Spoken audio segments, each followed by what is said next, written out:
I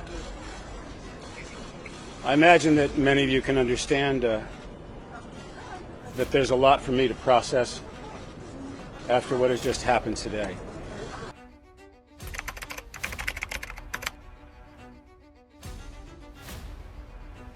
In 2015, the great and the good gathered in London to say farewell and thank you to Kevin Spacey for the decade he had spent running the Old Vic Theatre. There were live performances from Annie Lennox and Sting, and tributes from Downton Abbey's Hugh Bonneville and the Oscar-winning director Sam Mendes. Former US President Bill Clinton, an old friend, even chipped in with a video message.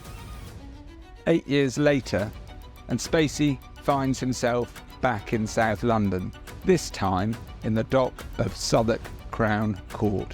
And once again, his links to the historic theatre are centre stage, because it was while at the Old Vic that the 63-year-old, dubbed a sexual bully by prosecutors, was accused of carrying out 12 sex attacks on the 4 younger men who would give evidence against him during the 3-week trial. The actor denied all the charges.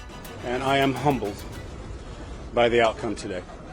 Turn the clock back a quarter of a century, and it's fair to say that Spacey's arrival in London to perform in a play called The Iceman Cometh at the theatre was perfectly timed. The year was 1998, and the theatre, which first opened its doors in 1818, had been facing an uncertain future. There were rumours it was set to close and even be turned into a lap dancing club. But then a woman called Sally Green rode to the rescue. She was a wealthy socialite philanthropist who had already rescued the Richmond Theatre before going on to restore the Criterion in the West End. A charitable trust was formed and the Old Vic purchased for about £3.5 million. Green then used her powers of persuasion to get the likes of Lord Attenborough, Dame Judi Dench and Spacey to join the board. Sir Elton John was later made chairman. But Spacey wasn't just co-opted into the running of the theatre. This was the era of Cool Britannia and New Labour, and Spacey was a genuine Hollywood superstar. To say he was loved by the lovies is something of an understatement. In 1999, the film American Beauty was released to critical acclaim, earning him his second Oscar. The first was for his role in The Usual Suspects. When his filming commitments allowed, the actor threw himself into London life. He was nicknamed Hyper Spacey for his non-stop socialising, out on the town with the likes of Trudy Styler, Judi Dench again, Sam Mendes and Helena Bonham Carter. His social network also included high-profile politicians and royals.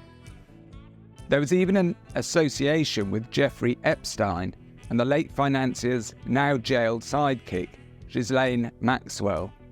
In 2020, an extraordinary photograph emerged showing Spacey sat beside Maxwell on the Queen and Duke of Edinburgh's thrones in Buckingham Palace, the pair waving their hands in regal fashion.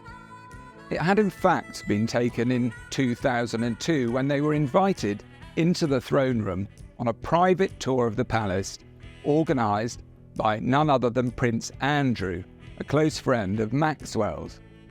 At the time, of course, such connections served to bolster Spacey's reputation as a mover and shaker. It meant his appointment as the Old Vic's artistic director in 2004 was seen as a huge coup. Even so, his start would be bumpy, both professionally and personally. The first play he put on had a mixed reception from the critics, but trickier still was a bizarre late-night incident in a South London park, which saw Spacey arrive, bleeding, at a police station one Saturday morning to claim that he had been violently mugged at 4 a.m. Later that same day, he contacted police a second time, withdrawing his complaint and changing his story. The actor claimed he had not in fact been attacked, but that a youth had conned him into handing over his mobile while he was walking his dog. Spacey said that he had then given chase, tripped over his pet, fell on the street and hit himself in the head. Subsequently asked what on earth he was doing in the park at such an odd hour in the first place, he replied, "You know, walking your dog in the park is a perfectly normal thing to do. My doggy had to go." As explanations go, it raised more questions than answers. Before I begin, I would like to put to rest a rumor, and that is that David Beckham offered to donate £100,000 to the Old Vic if I would take him off the front pages for a few days. Not true. And just to be sure, my plan after we're done with our presentation is to text David myself if someone will let me borrow their mobile phone, because I seem to have misplaced mine.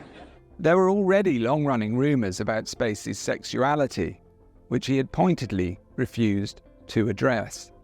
He had said in the past, "It's not that I want to create some mystique, it's just that the less you know about me, the easier it is to convince you I'm that character on the screen." That was the line he stuck to in interviews. That mysterious incident aside, his decade at the Old Vic was widely viewed as a big success, both on the stage, directing and commercially. When he left in 2015, he was feted at that farewell gala, given a special Olivia Award for his contribution to British theatre. Royal recognition also followed with the award of 2 honorary gongs, a CBE and a knighthood.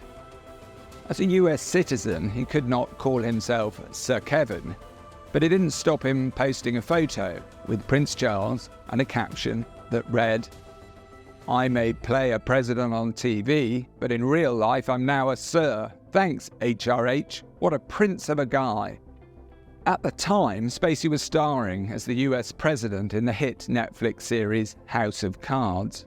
An apt title, because in the autumn of 2017, Spacey's House of Cards well and truly collapsed. In October 2017, film producer Harvey Weinstein was accused of being a sexual predator. Days later, Spacey also found himself caught up in the Me Too movement when actor Anthony Rapp accused him of sexually assaulting him. The incident was said to have happened in the US when Rapp was 14 and Spacey was 26. Spacey claimed not to remember the incident, but said that if he had acted in the way Rapp alleged, then "I owe him the sincerest apology for what would have been deeply inappropriate, drunken behaviour." He also admitted for the first time that he was gay, prompting accusations that he had cynically used the Rapp scandal to come out. Within days, a stream of men had come forward to say they too had been harassed by Spacey. Proposition groped and in some cases paid off with gifts from the star, it was alleged. Australian actor Guy Pearce described Spacey as handsy. Harry Dreyfus, the son of actor Richard, said Spacey had groped him, which he denied. Many of the claims were centred in or around the Old Vic. Faced with a torrent of allegations, the theatre's management launched an immediate investigation, setting up an anonymous hotline and engaging a law firm to look at the claims. It reported back in just 2 weeks, saying 20 men had come forward with disturbing complaints of inappropriate behaviour against Spacey. These involved 16 staff and 4 others, all younger than the actor. The Old Vic apologises wholeheartedly to the people who have told us they've been affected. We've learned that it's not enough to have the right process in place. Everyone needs to feel that they can speak out, no matter who they are. Spacey was approached about the claims, but did not take part in the inquiry.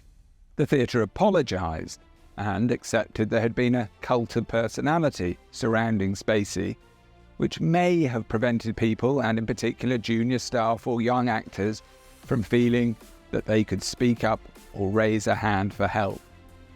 By then, Spacey's reputation and career were already seriously damaged. He had been axed from House of Cards, a move which subsequently saw him ordered to pay out £25.5 million to its producers for breach of contract. Further humiliation followed when he was excised from a big-budget new release by Sir Ridley Scott. Seemingly undeterred, in December 2018, Spacey posted an extraordinary video online reprising his role as the power-hungry politician Frank Underwood from House of Cards. But you wouldn't believe the worst without evidence, would you? You wouldn't rush to judgments without facts, would you? If I didn't pay the price for the things we both know I did do, I'm certainly not going to pay the price for the things I didn't do. And fight the accusations Spacey has been doing ever since. In July 2019, a criminal case alleging that Spacey groped an 18-year-old boy at a bar in Massachusetts 3 years earlier collapsed. Then, in October 2022, a civil sexual assault case in Manhattan, brought by his original accuser, Rapp, was thrown out by a US jury. Rapp, an actor who appears in the TV series Star Trek Discovery, had been seeking £35 million in damages. With that, the focus of Spacey's legal fight switched to the British courts. The police investigation here had started back in 2017. In July 2022, Spacey was charged with offences against 3 men. Further charges involving a 4th man were added in January of this year. While the conclusion of this case means there are no more criminal proceedings against him either here or in the States, 2 of the men involved in the case are known to also be suing him in the civil courts. As for Spacey, ahead of the trial, he had spoken of his confidence that the case against him would fall apart once scrutiny was applied. He also believed that his career would quickly revive.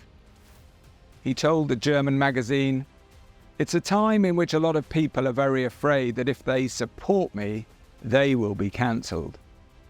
But I know that there are people right now who are ready to hire me the moment I am cleared of these charges in London. The second that happens, they're ready to move forward." History will tell whether or not that proves to be the case. Don't forget to hit like and subscribe to our YouTube channel for more videos like this.